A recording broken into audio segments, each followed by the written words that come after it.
ഷിജോ, ജീവിതത്തിൽ ചില കാര്യങ്ങളൊക്കെ കുറേ നേരത്തെ മനസ്സിലാക്കി കൊള്ളായിരുന്നു എന്ന് ഞാൻ ജീവിതത്തിൽ ചിന്തിക്കാറുണ്ട്. പലപ്പോഴും പല കാര്യങ്ങളും നമ്മൾ മനസ്സിലാക്കുന്നത് ജീവിതത്തിൽ കുറേ വൈകിയാണ്. ജീവിതത്തിൽ ദോഷകരമായ കാര്യങ്ങൾ സംഭവിക്കുമ്പോൾ ഒന്നുകിൽ നമുക്ക് നല്ലതിനെ വരാൻ വേണ്ടിയായിരിക്കാം, അതല്ലെങ്കിൽ നമ്മൾ എന്തോ ജീവിതത്തിൽ പുതിയതായി പഠിപ്പിക്കാനുള്ളതായിരിക്കും. തീർച്ചയായിട്ടും. പക്ഷേ പലപ്പോഴും നമ്മൾ ഉൾപ്പെടെ ആളുകൾ ജീവിതത്തിൽ ഈ സത്യം മനസ്സിലാക്കുന്നത് ജീവിതത്തിൻ്റെ അവസാന നിമിഷങ്ങളിലായിരിക്കും. ഒരുപക്ഷെ മരണത്തിൻ്റെ സമയത്തായിരിക്കാം ഇതെല്ലാം മനസ്സിലാക്കുന്നത്. മരണത്തിൻ്റെ സമയത്ത് ആർക്കും നുണ പറയേണ്ട ആവശ്യമില്ല, ഈഗോ ഇല്ല, ഭയമില്ല. അതുകൊണ്ട് ഉള്ള സത്യം തുറന്നു പറയുന്ന അവസ്ഥയാണ്. അപ്പം ഞാൻ എപ്പോഴും ആലോചിക്കുന്നത്, എന്തുകൊണ്ട് നമുക്ക് ഈ സത്യങ്ങൾ ജീവിതത്തിൽ വളരെ നേരത്തെ മനസ്സിലാക്കിക്കൂടാ. ഞാനിത് മനസ്സിലാക്കാൻ പറയാൻ കാരണം, അടുത്ത കാലത്ത് ഞാനൊരു ആർട്ടിക്കിൾ വായിച്ചപ്പോൾ എനിക്ക് മനസ്സിലായി, ഞാൻ എത്രയോ നേരത്തെ മനസ്സിലാക്കേണ്ട കാര്യങ്ങളായിരുന്നു അത്. അപ്പോൾ ആർട്ടിക്കിൾ ഈ ബ്രോണി വെയർ എന്ന് പറയുന്ന ഒരു ഓസ്ട്രേലിയൻ നേഴ്സ്, അവർ ജീവിതത്തിൻ്റെ മരണസമയത്ത് ആളുകളുടെ മൊഴിയെടുത്ത ഒരാളാണ്. അവസാന നിമിഷങ്ങളിൽ അവർ മരണത്തോട് മല്ലിട്ട സമയത്ത്, അവർക്കൊരു ഈഗോയും ഇല്ലായിരുന്ന സമയത്ത്, ആരോഗ്യമില്ലാത്ത സമയത്ത്, നുണയോ അതല്ലെങ്കിൽ ഭയമോ ഇല്ലാത്ത സമയത്ത് അവർ ലോകത്തെ വിളിച്ചു സത്യങ്ങൾ കൺസോൾട്ടേറ്റ് ചെയ്ത് അവർ 5 കാര്യങ്ങൾ പറഞ്ഞു. ഞാൻ വളരെ ദുഃഖത്തോടും ഒപ്പം തന്നെ ഭയത്തോടും കൂടി മനസ്സിലാക്കി, ഈ 40 വയസ്സ് എടുക്കുന്ന സമയത്ത് ഈ 5 റിഗ്രറ്റുകളും എൻ്റെ ജീവിതത്തിലുണ്ട്. ഇതെന്നെ സംബന്ധിച്ച് ഒരു ഷോക്കിംഗ് റിയാലിറ്റി ആയിരുന്നു.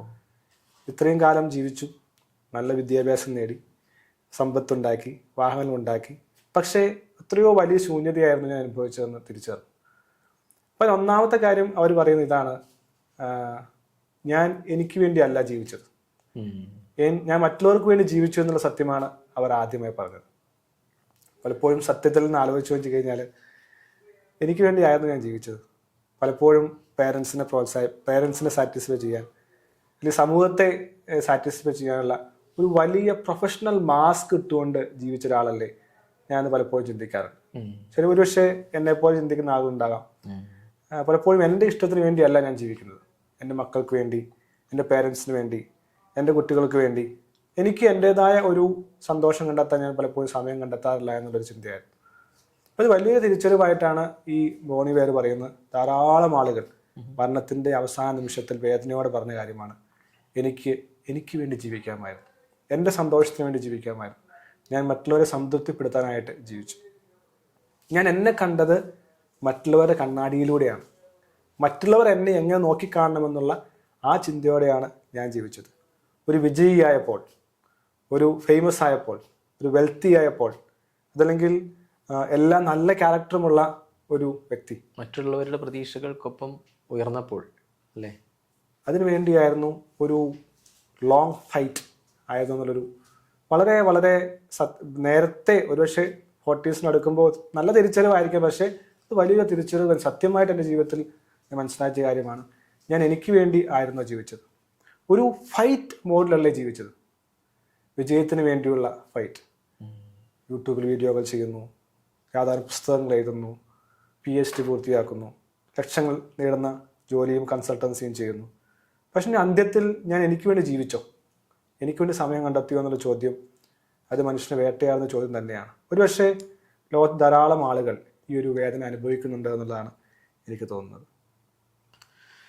മനുഷ്യൻ്റെ ജീവിതത്തിലെ ഏറ്റവും നിസ്സഹായമായ പ്രതിസന്ധിയാണത്.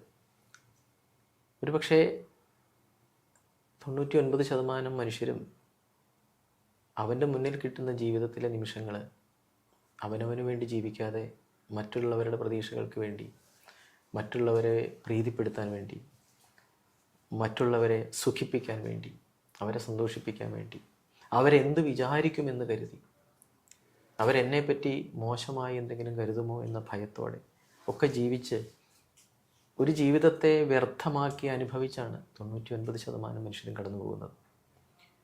പക്ഷേ ആദ്യം പറഞ്ഞതുപോലെ നിയർ ഡെത്ത് എക്സ്പീരിയൻസസ് പോലുള്ള മരണത്തിൻ്റെ അവസാനത്തെ ആ നിമിഷങ്ങളിൽ ഓരോ വ്യക്തിയും തിരിച്ചറിയുന്ന ആ സമയം അവൻ അറിയുന്നുണ്ട്, ഞാൻ ജീവിച്ചിട്ടേ ഇല്ല എന്ന്. എൻ്റെ മുന്നിൽ കിട്ടിയ ജീവിതത്തിലെ മനോഹരങ്ങളായ നിമിഷങ്ങൾ ഞാൻ എനിക്ക് വേണ്ടി ജീവിച്ചില്ല, ഞാൻ എന്നെ കണ്ടില്ല, ഞാൻ എന്നെ സ്നേഹിച്ചില്ല, എൻ്റെ സന്തോഷങ്ങൾക്ക് വേണ്ടി ഞാൻ ഒരിക്കലും എൻ്റെ ജീവിതത്തെ ഉപയോഗപ്പെടുത്തിയില്ല. മറ്റുള്ളവരുടെ പ്രതീക്ഷകൾക്ക് വേണ്ടി, മറ്റുള്ളവർക്ക് വേണ്ടി ഞാൻ എൻ്റെ ജീവിതത്തെ വ്യർത്ഥമാക്കി കളഞ്ഞല്ലോ എന്ന വേദനയോടെയാണ് മനുഷ്യൻ മുന്നോട്ട് പോകുന്നത്. പലപ്പോഴും നമ്മുടെ നേട്ടങ്ങളായാലും നമ്മൾ ആഗ്രഹിക്കുന്ന പ്രശസ്തിയായാലും സാമ്പത്തികമായിട്ടുള്ള നമ്മുടെ വളർച്ചകളാണെങ്കിലും ഒക്കെ നമ്മൾ നമുക്ക് വേണ്ടി തന്നെയാണോ ഇതൊക്കെ ചെയ്യുന്നത്? അതോ ആർക്കെതിരെയോ ഉള്ള പ്രതികാര ബുദ്ധിയോടെയോ അല്ലെങ്കിൽ ആരോടോ ഉള്ള ഒരു കടപ്പാടിന് വേണ്ടിയോ അല്ലെങ്കിൽ ആരോടോ മത്സരിക്കാൻ വേണ്ടിയോ അല്ലെങ്കിൽ കുട്ടിക്കാല ജീവിതാനുഭവങ്ങളിൽ നിന്ന് കിട്ടിയിട്ടുള്ള ആരുടെയും ആഹ്വാനങ്ങൾക്ക് വേണ്ടിയോ ഒക്കെ വേണ്ടി ആണോ ഞാൻ വിജയിക്കേണ്ടത്, അല്ലെങ്കിൽ സാമ്പത്തികമായി ഉയരേണ്ടത്, അല്ലെങ്കിൽ PhD പോലുള്ള വലിയ ഉയർന്ന ബിരുദങ്ങൾ കരസ്ഥമാക്കേണ്ടത്? അപ്പോഴൊക്കെയും യഥാർത്ഥത്തിൽ ഇതെല്ലാം നേടിക്കഴിഞ്ഞതിന് ശേഷവും എൻ്റെ ഉള്ളിൽ എന്താണ് അവശേഷിക്കുന്നത്? ഞാൻ ആ സമയം ആന്തരികമായ ആ ശൂന്യതയിലായിരിക്കുമ്പോൾ പിന്നെയും മുന്നോട്ട് പോകുന്നത്. എൻ്റെ നേട്ടങ്ങൾക്ക് ശേഷം ഞാൻ ധാരാളമായി നേടിയിരിക്കുന്നു. സമ്പത്ത്, പ്രശസ്തി. എൻ്റെ ചുറ്റുപാടും ഒരുപാട് ആളുകളുണ്ട്. അവരെല്ലാം എൻ്റെ സ്റ്റാറ്റസ് കണ്ട് എൻ്റെ പിന്നാലെ കൂടിയവരാണ്. സാമൂഹികമായി എൻ്റെ അക്സെപ്റ്റൻസ് കണ്ട് എൻ്റെ പിന്നാലെ കൂടിയവരാണ്. എന്നെ മോഹിപ്പിക്കുന്ന എന്തൊക്കെയോ സവിശേഷതകൾ കണ്ട് എൻ്റെ പിന്നാലെ കൂടിയവരാണ്. അവരുടെ അഡ്മിറേഷന് വേണ്ടി, അവരിൽ നിന്ന് കിട്ടുന്ന കയ്യടികൾക്ക് വേണ്ടി ഞാൻ ജീവിച്ചപ്പോഴൊക്കെയും ആ ആന്തരിക ശൂന്യത ബാക്കിയാക്കിയാണ് എൻ്റെ ജീവിതത്തെ ഞാൻ വ്യർത്ഥമാക്കി കളഞ്ഞതെന്ന അവസാന തിരിച്ചറിവുകൾ മനുഷ്യന് വരാതെ ആ കിട്ടുന്ന ജീവിതം അവനവന് വേണ്ടി, അവനവൻ്റെ സന്തോഷത്തിന് വേണ്ടി ജീവിക്കാനാണ് നമ്മൾ തയ്യാറാകേണ്ടത്.